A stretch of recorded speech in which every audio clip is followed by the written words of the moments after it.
అజోపి సన్నవ్యయాత్మా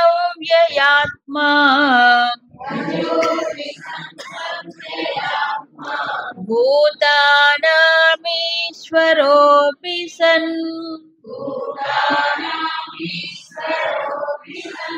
ప్రకృతిం స్వామధిష్ఠాయ సంభవామ్యాత్మమాయయా.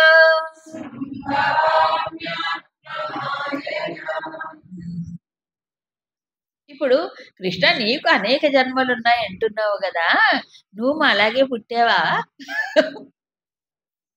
నేను మా అమ్మకు పుట్టాను, తెలుసు. నువ్వెలా పుట్టావు మరి? కాబట్టి అది మంచి అంత సందేహం వస్తుంది కదా, అందుకని వెంటనే భగవంతుడు చెప్తున్నాడు ఏమిటట, అజహాపి సన్ అవ్యయాత్మా సన్ భూతానాం ఈశ్వరోపి సన్. సన్ సన్ సన్ సన్ అంటే ఎస్యుఎన్ సన్ కాదు, ఎస్ఓఎన్ సన్ కాదు. అంటే ఏమిటి? అజహ అంటే జన్మరహితం, నాకు జన్మే లేదు, అయినప్పటికీ అపి సన్. అవ్యయాత్మ అంటే ఏంటి? వ్యయము కాని, అవ్యయమైన, నాశరహితమైన, క్షయము కాని స్వరూపము నాది, అవ్యయాత్మ. తర్వాత భూతానాం ఈశ్వర అపి సన్, నేను ఈ సర్వజీవులకి ఈశ్వరుణ్ణి, అంటే నియమించే, నియంత్రించేటువంటి వాడి. అయినప్పటికీ స్వామి ఏంటి? స్వాం ప్రకృతిం అధిష్ఠాయ, నా ప్రకృతిని అధిష్ఠించి, అధిష్ఠించి అంటే వశము చేసుకుని, అంతేగా, దాని పైకి ఎక్కడం అంటే దాన్ని వశం చేసుకుని, ఆత్మమాయా సంభవ, నా మాయాశక్తి చేత నేను ఏమవుతున్నాను? సంభవిస్తున్నాను. అంటే సంభవిస్తున్నానంటే నేను జన్మని తీసుకుంటున్నా, నేను జన్మని తీసుకుంటున్నా. మామూలు వాళ్ళు ఎవరైనా పుడితే వాడు సంభవించాడు అంటారు. అవునా? అది భవం. భవం అంటే పుట్టుక, అది భవసాగరం. మరి భగవంతుడు సంభవించాడు, అవునా కదా? అందుకని భగవంతుడి యొక్క జన్మని మనము మామూలు జీవుడి యొక్క జన్మగా అనుకోరాదు. జీవుడు కర్మబద్ధుడై, అవునా కదా, కర్మఫల అనుభవానికి పుడుతుంటాడు. మరి భగవంతుడు ఏ కర్మబంధం ఉంది ఆయనకి? ఏమీ లేదు. జీవుడు అజ్ఞానంతో పుడతాడు, బై బర్త్. అవునా? ఆయన ఎవరు? అవ్యయాత్మ, వ్యయము కానివాడు. ఎందుకు? అజహ. అజహ అంటే జన్మరహితము కాబట్టి అవ్యయం, అక్కడ క్షయం అవటం అంటూ లేదు, అవునా కదా? ఆయన తర్వాత ఇంకొకటి, నేను నా ప్రకృతిని అధిష్ఠించి తీసుకుంటున్నాను, జన్మని స్వీకరిస్తున్నాను. మరి జీవుడు తన ప్రకృతికి అధీనుడై పుడుతున్నాడు. ప్రకృతి అంటే ఏంటి? ఈ త్రిగుణాలు. సో త్రిగుణాత్మికమైన ప్రకృతికి లోనై పుడుతున్నాడు తప్పనిసరిగా, అవునా కాదా? ఆ కర్మ సంస్కారాలు ఉండి ఆ సంస్కార క్షయం అవడానికి కావలసిన ఉపాధి పొందుతున్నాడు. భగవంతుడు ప్రకృతిని వశము చేసుకున్నాడు కాబట్టి ఏ అవతారం అవసరమో, ఏ శరీరము అక్కడ తీసుకోవాలో కదా, ఏమి చెయ్యాలో ఆయనకు అన్నీ తెలుసు. కాబట్టి స్వేచ్ఛగా ఆ శరీరాన్ని స్వీకరిస్తాడు. మనకు అది ఉందా స్వేచ్ఛ? లేదు. నాకు ఈ శరీరం కావాలంటే వస్తుందా? రాదు. డిజైన్ మనం, ప్యాటర్న్ మనమే ఇంతకుముందు ఇచ్చుకున్నాం కర్మ ద్వారా, మనకు ఆ ఫ్రీడమ్ లేదు కదా, అవునా? ఇంకోటి, సంభవామి ఆత్మమాయయ. ఇందాకేమన్నారు? ప్రకృతిం అధిష్ఠాయ, స్వాం ప్రకృతిం అధిష్ఠాయ ఆత్మమాయ సంభవ. 2 మాటలు చెప్పాడు. మాయా అన్నాడు, ప్రకృతి అన్నాడు. మాయా అంటే ఏంటి మరి? త్రిగుణాత్మికం కదా. మాయా అనేది విషయంలో 2 ఉన్నాయి, విద్యామాయ, అవిద్యామాయ. సో జీవుడు పుడుతున్నాడంటే దేంతో పుడతాడు? అవిద్యామాయతో పుడతాడు, అజ్ఞానంతో పుడతాడు, 3 గుణాలకి అధీనుడై పుడతాడు. అవునా? మరి ఈయన ఏం చేస్తున్నాడు? తన ప్రకృతిని అంటే త్రిగుణాత్మకమైనటువంటి దాన్ని ఏం చేస్తున్నాడు? ప్రకృతిని వశము చేసుకుని తన అధీనంలో పెట్టుకుని ఆ మాయాశక్తి చేత తాను జన్మని తీసుకుంటున్నాడు. సో అప్పుడు దీంట్లో స్వేచ్ఛ ఉంది. అవునా? ఎప్పుడు రావాలో ఆయనకి తెలుసు, ఎందుకు రావాలో ఆయనకు తెలుసు, ఏం చెయ్యాలో ఆయనకు తెలుసు. ఎందుకంటే మాయాశక్తి అని అధీనంలో ఉంది కాబట్టి. సో వచ్చిన తర్వాత ఎంతకాలం ఉండాలి, ఎప్పుడు వదిలిపెట్టి వెళ్ళిపోవాలి దీన్ని, అది కూడా ఆయనకు తెలుసు. ఆ నైటనరీ అంతా ఫిక్స్డ్. అవునా? అన్ని తెలుసు ఆయనకి. ఎందుకని? ఆయన మాయ జీవుడిలాగా అవిద్యామాయ కాదు, అదేమిటి? విద్యామాయ. అక్కడ 3 గుణాలని భగవంతుడు వాడుకున్నా ఆయనలో సర్వజ్ఞత్వం ఉంది కాబట్టి అది సాత్వికమైన ఇదేమిటి మాయ. అందుకే ఏమంటారు దాన్ని? సాత్విక మాయ. భగవంతుడు సర్వాన్ని అధీనంలో పెట్టుకున్నాడు కదా. ఇది అవిద్యామాయ కాదు, అంటే సత్వరజస్సు 3 కలగాపులగమై ఉండేది కాదు. అక్కడ మాయను అధీనం, మాయ అనే తెర ఆయన్ని కప్పదు, దాన్ని ఉపయోగించుకుంటాడు. ఒక శరీరం స్వీకరించాలంటే మాయతోనే స్వీకరించాలి, సర్వజ్ఞుడైనటువంటి ఆ ఉపాధి. అందుకే శుద్ధ సత్వం. ఈశ్వరుడు ఉపాధి ఏమిటి? శుద్ధ సత్వం. జీవుడిది ఇక మిక్స్చరు. మిక్స్చరు. దాంట్లో సత్వం ఎక్కువ ఉండొచ్చు, రజస్ ఎక్కువ ఉండొచ్చు, తమస్సు ఎక్కువ ఉండవచ్చు. మన భగవంతుడు శుద్ధ సత్వం. శుద్ధ సత్వం కాబట్టి ఆయన సర్వజ్ఞుడై ఉంటాడు. ఆ మాయను ఎప్పుడూ తన అధీనంలో పెట్టుకుంటాడు. అందుకని భగవంతుడి యొక్క అవతారాన్ని మీరు గమనిస్తే కదా, ఎక్కడా కూడా ఆయన సామాన్య మానవుడిలాగా అజ్ఞానిగా ప్రవర్తించడు. అన్నీ తెలుసు, కానీ ఒక్కొక్కసారి సాధారణమైన మానవుడు వలె కనిపిస్తాడు, కానీ కాదు, కనిపిస్తాడు. ఇప్పుడు రామావతారంలో చాలా మంది అడుగుతారు, ఏమని? రాముడు ఎందుకు సీతమ్మ దూరం అయిపోతే అంత దుఃఖించాలా ఏమిటి మరి నువ్వు అంటారు. ఎంతో దుఃఖించాడు రాముడు. ఆ సీత వియోగంలో చాలా విలపించాడు, ఉన్మత్తులాగా అయిపోతాడు. ఒక్కోసారి సీతకు అన్వేషణ చేస్తూ కూడా ఎంతెంత దుఃఖిస్తాడు. ఆ లక్ష్మణ స్వామి పక్క నుండి ఎంత బోధర్చాడు. ఇది చూసిన వాళ్ళకి ఆ డౌట్ వస్తుంది. రాముడు అవతార పురుషుడు అయితే, రాముడు భగవంతుడు అయితే అంత ఏడుస్తాడే ఏంటి? ఆ ఏడవటం కూడా మాయలో భాగం. మాయ అనేది తీసుకున్నాడు కదా ఆయన. ఎందుకు ఆ రకంగా చేశాడు? మానవుడికి ఒక శిక్షణ ఇవ్వటానికి ఆ రూపంలో వచ్చాడు కదా. ఒరే నువ్వు కూడా ఏడవరా, నీ భార్య దూరం అయిపోతే కాస్త ప్రయత్నం చెయ్యి, ఆవిడ వెతకటానికి, ఇంకో పెళ్లి చేసుకోక వెంటనే. అంటే ఆ రకమైన ప్రేమ ఉండాలి, ఒకళ్ళకొకళ్ళకి, ఒకళ్ళు దూరం అయితే ఒకళ్ళు బాధపడాలి, అవునా కదా అని చెప్పడానికి. అవునా? అందుకే ఆయన ఏకపత్తి వ్రతుడు అయ్యాడు కదా. అవునా కాదా? ఏం పెద్ద వయసేం లేదు సీతమ్మ భూమిలో ప్రవేశించినప్పుడు. అవునా కాదా?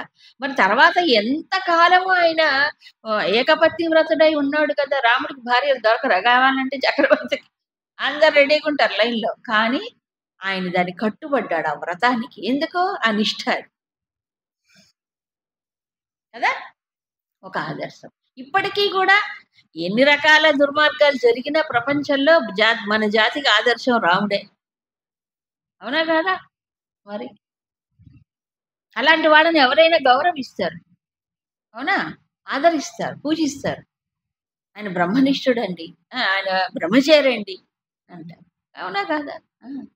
అందుకని ఏంటంటే అలా భగవంతుడు ఒక్కోసారి ఒక్కో రూపంలో వచ్చి ఆయన జాతికి మరి ప్రపంచానికి ఒక మార్గదర్శకత్వం చేస్తాడు. కాబట్టి రాముడు దుఃఖించాడు, అది కూడా మాయ అనే తెరలో నుంచే చేసుకున్నాడు కాబట్టి మనం మాయలో నుంచి చూస్తాం. అవునా? సరే, ఇవన్నీ తర్వాత దీంట్లో అధ్యాత్మరామాయణ వాటిలో సమాధానాలు ఉంటాయి. కానీ భగవంతుడు ఎప్పుడూ తన స్థాయి ఈశ్వరత్వాన్ని నుంచి కిందికి దిగజారడు. దీనికి మళ్ళీ రామాయణంలోనే ఎన్నో ఘట్టాలు కనిపిస్తాయి. సముద్రుడి పైన ఆయన ఓ బాణాన్ని వేశాడు, గుర్తుందా? వారధిగా కట్టడానికి ముందు దారి దొరకలేదు. అప్పుడు ఏం చేశాడు? ఓ బాణం వేయగానే సముద్రుడు ఏమయ్యాడు? వణికిపోయి వచ్చి శరణాగతి పొందితే అప్పుడు విడ్డ్రా చేసుకున్నాడు. మరి ఇది ఈశ్వరత్వం కాదా? ఈశ్వరత్వం కాదా? అలా ఎన్నో ఉన్నాయి, అనేకం ఉన్నాయి. అందుకని ఏంటంటే ఇది ఒక మాయా శక్తిని ఊతగా చేసుకొని, లేకపోతే పరిపూర్ణుడైనటువంటి పరమాత్మకు జన్మించవలసిన అవసరం ఏమని చెప్పండి? ఎందుకు జన్మించాలి ఆయన? ఆయన ఒక చిన్న ఒక ఒక ఉపాధిలోకి వచ్చాడంటే కష్టపడి వస్తున్నాడు. ఎవరికి? లోకం కోసం వచ్చాడు. లోకం కోసం ఒక చిన్న దాంట్లో ఇరుక్కున్నాడు. ఆలోచించండి ఒక్కసారి. సర్వవ్యాపకుడు, సర్వజ్ఞుడు, సర్వశక్తివంతుడైన పరమాత్మ ఒక ఉపాధిలోకి పరిమితమై ఎందుకు వస్తాడు? ఎందుకు కూర్చుంటాడు? ఎవరి కోసం వస్తున్నాడు ఆయన? ఇగో జాతికి లేకపోతే మానవ లోకానికి ఒక శిక్షణ గడపటానికి, ఒక బోధించడానికి వచ్చాడు. అందుకు ఆయన ముఖ్య లక్ష్యం అది. అందుకే తర్వాత రాబోయేటువంటి శ్లోకాల్లో అవతారం యొక్క లక్ష్యం ఏమిటి, ప్రయోజనం ఏమిటి అనేది వివరిస్తాడు. ఆత్మమాయయా అనేది ముఖ్యం. ఈ మాయాశక్తి తనది. ఆత్మమాయ అంటే ఆత్మకు మాయ ఉందని కాదు. ఆత్మతో మాయ కప్పివేయబడుతుంది, మాయ ఆత్మతో కప్పివేయబడుతుందని కాదు అక్కడ అర్థం. తన మాయాశక్తి. ఇప్పుడు ఈ పుస్తకం నాది అంటే అర్థం ఏంటి? I'm the owner and proprietor of it. I have every right to enjoy it. అంతేనా కాదా? ఇప్పుడు ఈ నాది అంటే దీనిపైన పూర్తి హక్కులు నాకున్నాయి, సర్వ హక్కులు నావి. అట్లాగే మాయ నాది అంటే దాని అర్థం ఏంటి? మాయ పూర్తిగా నా అధీనంలో ఉంది, అది నన్నేమీ చేయదు, దాన్ని నేను ఉపయోగించుకుంటాను. అవునా కాదా? సో తేడా లేదు, అవునా? ఇది వెష్టి, అది సమిష్టి. అది శుద్ధ సత్వమైన ఉపాధి, ఇది మూడు గుణాలతో కూడిన ఉపాధి. కాబట్టి ఆయన మాయాధీశుడు, వీడు మాయాధీనుడు. కాబట్టి మాయాధీనుడ జీవుడికి ఏమీ తెలియదు, మాయాధీశుడైనటువంటి వాడికి సర్వము తెలుసు. ఇంకోటి, శంకరులు వారు ఇక్కడ మాయయా అన్నప్పుడు ఆయన ఉపాధిని స్వీకరించాడు, కానీ నా పరమార్థత అని ఒక విషయం చెప్పారు. అంటే యథార్థముగా మామూలు మానవుడు పుట్టినట్లు కాదు. ఎందుకంటే అజహ అన్నాడుగా. అజుడు అయినప్పుడు మామూలు మానవుడిలాగా పుట్టాడా? వ్యవహారం కోసం పుట్టాడు. చాలా స్పష్టంగా రెండు పదాలు శంకర భాషల్లో కనిపిస్తాయి. ఒకటి వ్యవహారికమని, నా వస్తుత. వస్తుత అంటే యథార్థంగా ఈ మానవుడిలాగా పుట్టలే. వ్యవహారికం ఎందుకు? ప్రపంచంలో చేయవలసినట్టు ఒకటి ఉంది కాబట్టి వ్యవహారం చేయటానికి తీసుకుంటాడు. అది అయిపోగానే ఏం చేస్తాడు? దాన్ని వదిలేస్తాడు. ఇంకోటి ఎప్పుడో కావాలంటే తీసుకుంటాడు. పరమార్థత చూసినప్పుడు ఆయనకి జన్మ లేదని అర్థం. నది వస్తుత. వస్తుత అంటే పరమార్థ దృష్టిలో చూసినప్పుడు ఆయనకి జన్మ లేదు, అజుడే. వ్యవహార ప్రపంచ దృష్టిలో చూసినప్పుడు జన్మ ఉన్నది. ఎందుకు? అది కూడా మాయనే ఆధారంగా తీసుకొని ఆయన అవతారం తీసుకున్నాడు. మాయ వల్లనే తీసుకున్నాడు. కాబట్టి మాయ ఆయన్ని కప్పేస్తుందా? కప్పదు. తేడా ఉందిగా. దీనికి శంకరులు ఎక్కడ చూసే సౌందర్యలహరి, దానికి పరమాచార్యుల వారు మంచి దానికి వివరణ ఇస్తారు. చాలా గొప్ప వివరణ. భగవంతుడు సరే ఇక్కడంటే రాముడు, కృష్ణుడు, అక్కడైతే అమ్మవారు రకరకాల రూపాల్లో దేవి ఆమె అవతారం స్వీకరిస్తుంది. అందులో లలితా సహస్రనామాలు లలితాదేవి ఎలా ఆవిర్భవించింది అనేది చెప్తారు కదా. దానిలో మొట్టమొదటి శ్లోకంలో ఉన్నదే అది. చిదగ్నికొండ సంభూత దేవకార్య సమజ్ఞత. చాలా దివ్యమైనటువంటి సుందర రూపాన్ని తీసుకుంది ఆ తల్లి అవతారం. అయితే అక్కడ దివ్యమైన సుందరమైనటువంటి అది లోకాతీతం అంటాడు ఆ రూపం కూడా. ఎందుకు తీసుకుంది ఆవిడే అనే విషయంలో ఒక విషయం చెప్తాడు. ఆమె భగవంతుడు ఏ రూపంలో ఎక్కడ అవతరించినా మాయని ఏం చేసుకుంటున్నారు? ఊతగా చేసుకొని అవతారాన్ని స్వీకరిస్తారు. వస్తుతః కాదు, వ్యవహార దృష్టిలో జరుగుతుంది. అయితే తాను మాయ అనేటువంటి తెరను వేసుకొని ఒక రూపాన్ని స్వీకరించిన మాయలో పడడు. చూసేవాడికి ఏమనిపిస్తుంది? మాయలో మాయ ద్వారా ఆయన పనిచేసి మాయలో ఇరుక్కున్నాడు వీడికి అనిపిస్తుంది, ఆయన కనిపి. దానికి ఒక మంచి ఉదాహరణ చెప్తారు పరమాచార్యులు. Best example. ఓ పసిపిల్లవాడు, బుడ్డి పిల్లవాడు, తల్లి పాలు తాగే వయసు అనుకోండి, లేచి కూర్చునే వయసు. తల్లి ఉంది. తల్లి కొడుకు పూర్వకాలం ఆడుకునేవాడు. తల్లి కాస్త టైం స్పెండ్ చేసేది పిల్లవాడితో, పాలిస్తూ కాసేపు ముద్దు మురిపని చేసుకుంటూ ఆడుకుంటే. ఇప్పుడు టైం లేదుగా, పాలు ఇవ్వటానికే టైం లేదు. కల్చర్ మారిపోయింది. సరే, ఏం చేస్తుంది తల్లి? కాసేపు పాలు ఇచ్చిన తర్వాత పూజ పెట్టి కాసేపు బుచ్చి అంటుంది. అందా బుచ్చి అంటుంది. వాడు అమ్మ ముఖము కనిపించకపోయినప్పుడు వాడు ఏమంటాడు అంటాడు. కాసేపు అడ్డం వచ్చింది కాబట్టి, అవునా? తర్వాత మళ్ళీ ఏం చేస్తుంది?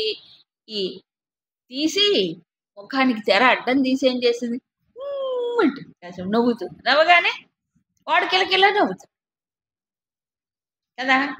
ఈ పిల్లవాడు చూసాడు కాసేపు, ఓహో తల్లి ఏదో వేసుకుని కనిపించలేదు.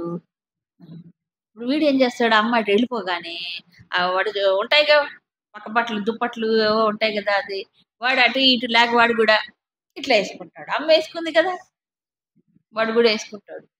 వేసుకొని చిన్న చేతులు, వాడి చిన్న శరీరం అది పట్టుకొని వేసుకునేటప్పటికి ఏమైపోయింది? వాడికి దాంట్లో ఇరుక్కుపోతాడు. దాన్ని మళ్ళీ తీసుకోవడం చేత కాదు వాడికి, అవునా? ఇరుక్కుపోయి ఏం చేస్తాడు? ఇంకేం ఆరున్నొక్క రాగం ఆలపిస్తాడు. ఏడుస్తాడు. మళ్ళీ ఏడగానే మళ్ళీ అమ్మ వస్తుంది, ఏం చేస్తుంది? తీసేస్తుంది. అంటే జీవుడు ఎలాంటి వాడంటే మాయలో ఇరుక్కుపోయిన వాడని అర్థం. భగవంతుడు వేసుకుంటాడు, తీసేస్తాడు, అవసరానికి కొద్ది ఉపయోగించుకుంటాడు. ఏంటి? మాయని. మాయాధీసుడు కాబట్టి ఆయన తెర వేసుకుంటాడు, తెర తీసేస్తాడు. తెరలో ఉన్న ఆయనకేమి అజ్ఞానం ఎప్పుడూ కప్పదు. అది అజ్ఞాని వల్ల కనిపిస్తాడు అప్పుడప్పుడు, అంతే. అది లీలే, అది కూడా లీలలో భాగమే అని చెప్పాడు. సరే, ఇంతకీ బాగానే ఉంది, తేడా చాలా ఉంది అనుకోండి. ఆయన జన్మకి జీవుడి యొక్క జన్మకి చాలా భేదం ఉంది. ఇంతకీ భగవంతుడు ఎప్పుడు జన్మిస్తాడు? మాయాశక్తిని అధీనంలో ఉంచుకొని జన్మిస్తాడు, అవతారం స్వీకరిస్తాడు. ఎప్పుడెప్పుడు జన్మిస్తాడు ఆయన? చెప్పాలిగా. ఎందుకు జన్మిస్తాడు? 2 ప్రసిద్ధమైనటువంటి శ్లోకాలు. యదా యదా హి ధర్మస్య గ్లానిర్భవతి భారత అభ్యుత్థానమధర్మస్య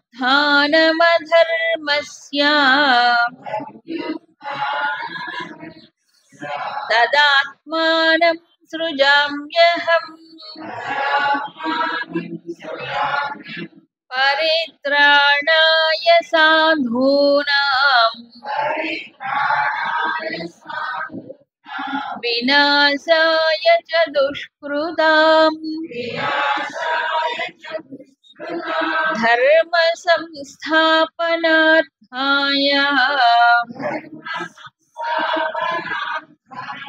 సంభవామి యుగే యుగే.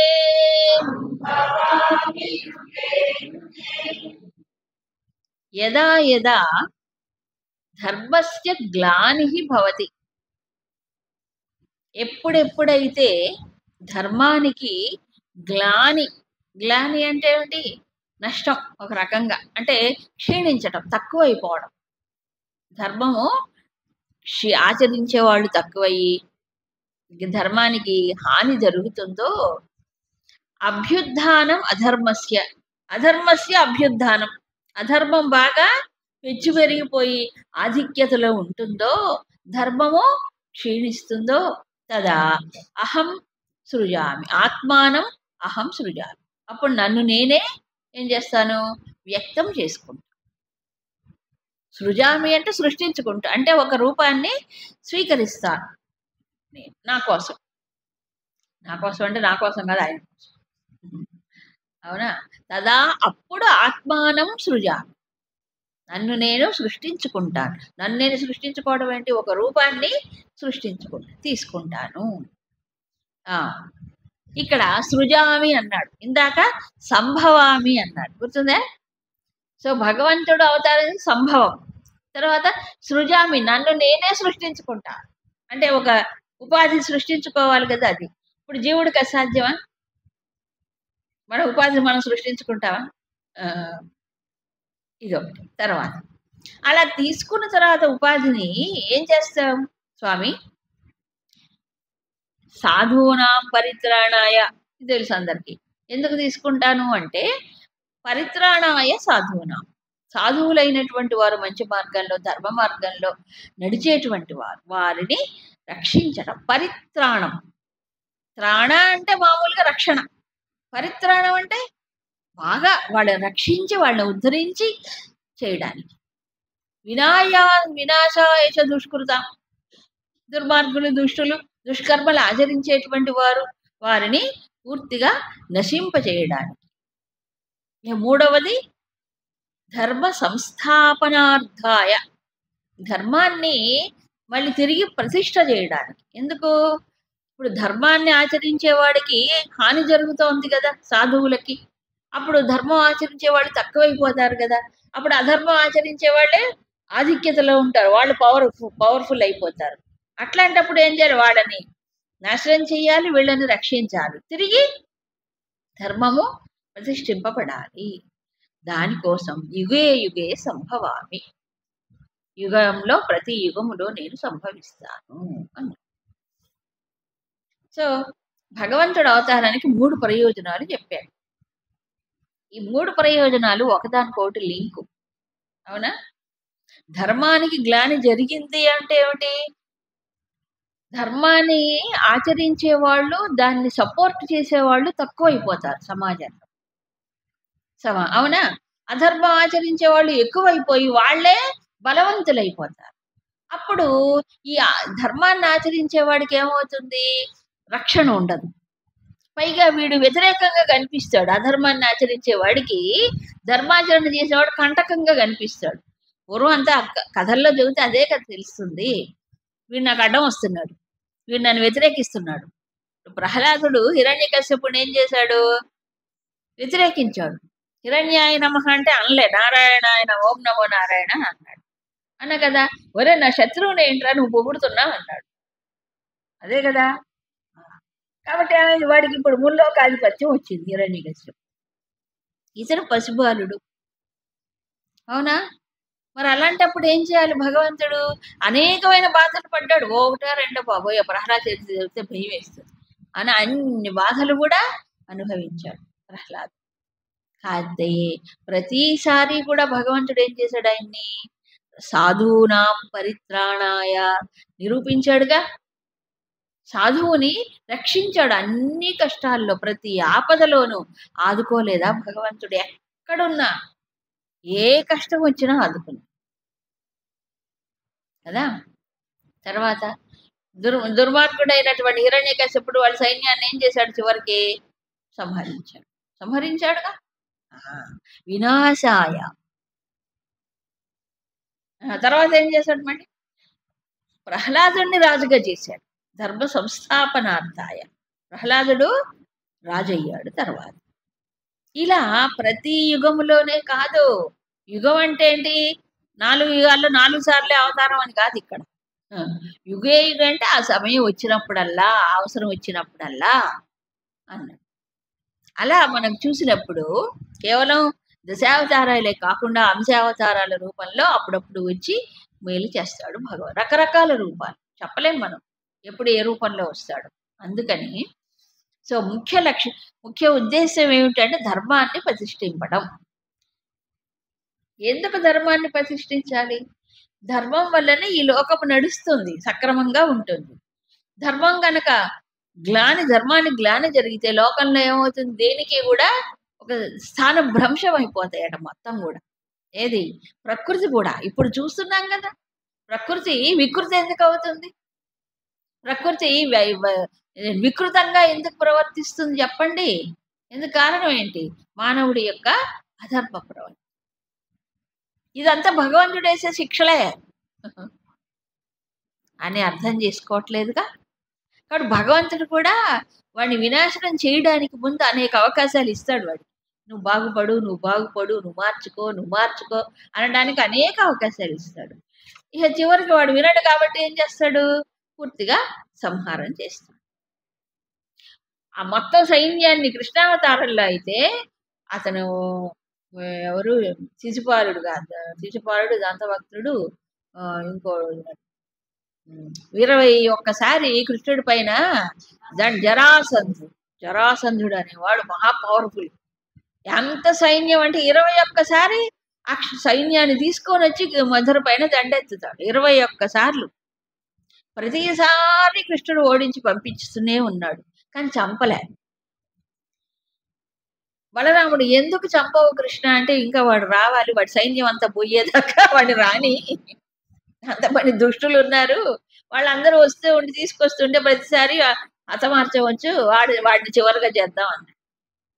లోకానికి మరి భారం తగ్గించాలిగా భూమికి, అందుకని చంపలేదు వాడిని. మళ్ళీ తాను కూడా చంపలేదు, భీముడి చేత సంహరింపజేశాడు. ఇలా అవతార రహస్యాలు ఎన్నో ఉంటాయి, అవునా? కాబట్టి దుష్టులని ఆయన ఏం చేయాలి? మరి సంహరించాల్సిందే, తప్పదు. ఈ దుష్ట సంహారము కూడా ఒక రకంగా చూస్తే సమాజానికి శ్రేయస్సు, వాడికి కూడా శ్రేయస్సే. వాడు ఆ దుష్టమైన ఉపాధిలోంచి వాడు బయటపడతాడు, భగవంతుడి చేసి శిక్షింపబడతాడు కాబట్టి వాడికి తర్వాత మేలే జరుగుతుంది. ఇది భాగవతంలో స్పష్టంగా కనిపిస్తుంది. ఈ రాక్షసులు అందరూ ఒక్కొక్కళ్ళు సంహరించబడితే కదా, వాళ్ళందరూ ఎవరు? శాపగ్రస్తులు. ఓ రకంగా ఏదో పాపం చేస్తేనే అట్లా పుడతారు. ఆ పాపపు ఉపాధి నుంచి వాడికి విముక్తి కలుగుతుంది భగవంతుడి శిక్ష మూలంగా. పూతన మొదలైనటువంటి వాళ్ళ సంగతి చూస్తే, పూతన సంహారం జరిగింది, అది చచ్చిపోతుంది. చచ్చిపోయిన తర్వాత ఏమైంది? దాని శరీరం తగలబెడితే వీళ్ళందరూ ఎవరు? ఆ వ్రజవాసులు. ఆ శరీరంలో నుంచి అగరు ధూపముల యొక్క వాసన వస్తుంది. అది రాక్షసి కదా, అది ఎలాగొచ్చింది? కృష్ణుడు దాన్ని సంహరించి ఉద్ధరించాడు. ఆ దుష్టమైన రాక్షస శరీరంలో నుంచి ఆవిడకి విముక్తి కలిగించాడు. అందుకు అన్ని విధాలుగా మంచిదే, వాడికి మంచిది, సమాజానికి మంచిది. అందుకే భగవంతుడు సంహరించిన కరుణతోనే చేస్తాడు. సంహారం కూడా కరుణే, అవునా? సో భక్తులని ఉద్ధరించడము, రక్షించడము కరుణే. ఆ దుష్టులైన సంహరించడం కూడా ఆయన కరుణలో భాగమే. లోకాన్ని అంతా కరుణించడానికి చేస్తాడు. ఏమండి, ధర్మాన్ని ఎందుకు రక్షించాలి అంటే దాంట్లో కృష్ణోపనిషత్తులో మాట చెప్తాడు. ధర్మం అట ఆయనకి ఆత్మజుడు అంటే పుత్రుడట. పుత్రుడు లాంటి వాడు. ఎవరికి? పరమాత్మకి పుత్రుడు లాంటి వాడు. ఒక తండ్రి ఎట్టి పరిస్థితుల్లో అయినా తన పిల్లవాడు రక్షించుకుంటాడా లేదా? అలాగే పరమాత్మ ఎవరు? సర్వధర్మ స్వరూపుడు, అన్ని ధర్మములకు ఆధారమైన పరమధర్మం, అంతే కదా. అలాంటి వాడికి ఈ ధర్మం అనేటువంటిది ఆత్మజుడు, పుత్రుడితో సమానం. సో ధర్మాన్ని రక్షించడం అనేది ఆయనకి సహజ గుణం అని. తద్వారా సమాజం కూడా రక్షించబడుతుంది. ఒకటి. ఇంకో మాట ఏం చెప్తాడంటే అక్కడ కేవలం ధర్మరక్షణే కాకుండా లోకానికి భక్తులైనటువంటి వారు లోకానికి అనుగ్రహం ఇవ్వడానికి తీసుకుంటాడు. ఎవరు? ఆ అవతారం. కారణం ఏంటంటే ఇదే అధ్యాయంలో తర్వాత చెప్తారు. ఒక్కసారి ఒక అవతారము వచ్చిపోతే దాని యొక్క ప్రభావం వేల వేల వేల సంవత్సరాలు ఉంటుంది. వేల సంవత్సరాలు ఆ అవతారమును స్మరించి ఆ లీలలను ఆ భగవంతుడి యొక్క లీలలను, కృత్యములను స్మరించి, అవునా కదా, ఉపాసించిన వాడు తర్వాత కూడా తరిస్తాడు, అప్పుడే కాదు. అవునా? అందుకు ఆయన ఒక భక్తులను అనుగ్రహించటం కూడా ఆయన అవతారంలో ఒక ప్రయోజనం. ఆయన ఆశ్రయించిన భక్తులు ఉంటారు కదా, వాళ్ళని మరి ఇది చేయాలి కదా. అందరూ కూడా ప్రహ్లాదుడిలాగా ఉండరు, సామాన్య భక్తులు ఉంటారు. అవునా కదా? వాళ్ళకు ఒక ఆలంబన కావాలి. అంతా పరబ్రహ్మం అనేది అర్థం కాదు, అసలు తెలియని కూడా తెలియదు. మరి వాడికి భగవంతుని పట్టుకోవాలంటే ఏం చేయాలి? ఒక ఆలంబన కావాలి కదా. అందుకని భూలోకానికి వచ్చి దీర్ఘకాలం ఉన్నాడు రాముడు, కృష్ణుడు. నృసింహ రూపం ఇవన్నీ కొంతకాలమే ఉంటాయి, వామన రూపం ఇంకొంతకాలం ఉంది. సో ఈ ఎందుకు తీసుకున్నాడంటే ఉపాసన, భక్తులకి ఒక ఆలంబన కావాలి, వాళ్ళకి ఉపాసనకు ఒక సౌలభ్యం కావాలి, వాళ్ళని అనుగ్రహించాలి కాబట్టి తీసుకున్నాడు. అందుకే అంటారు తులసీదష్టి, శ్రీరాముడు అవతరించినప్పుడు ఆ కాలంలో ఎవరైతే ఉన్నారో వాళ్ళందరూ ఉద్ధరింపబడ్డారు భక్తులు. రామావతారము సమాప్తమైన తరువాత ఏ యుగములోనైనా సరే మరి రామనామాన్ని పట్టుకున్నవాడు, రాముణ్ణి ఉపాసించిన వాడు తరించరా? తరించారు. అందుకొచ్చింది. ఒకవేళ రామావతారం లేదు అనుకోండి, రామ అనేటువంటిది ఉపనిషత్తుల్లో పరబ్రహ్మం గురించి చెప్పారు, రామయ్య పరంబ్రహ్మ అన్నాడు. ఎవరికి తెలుసు?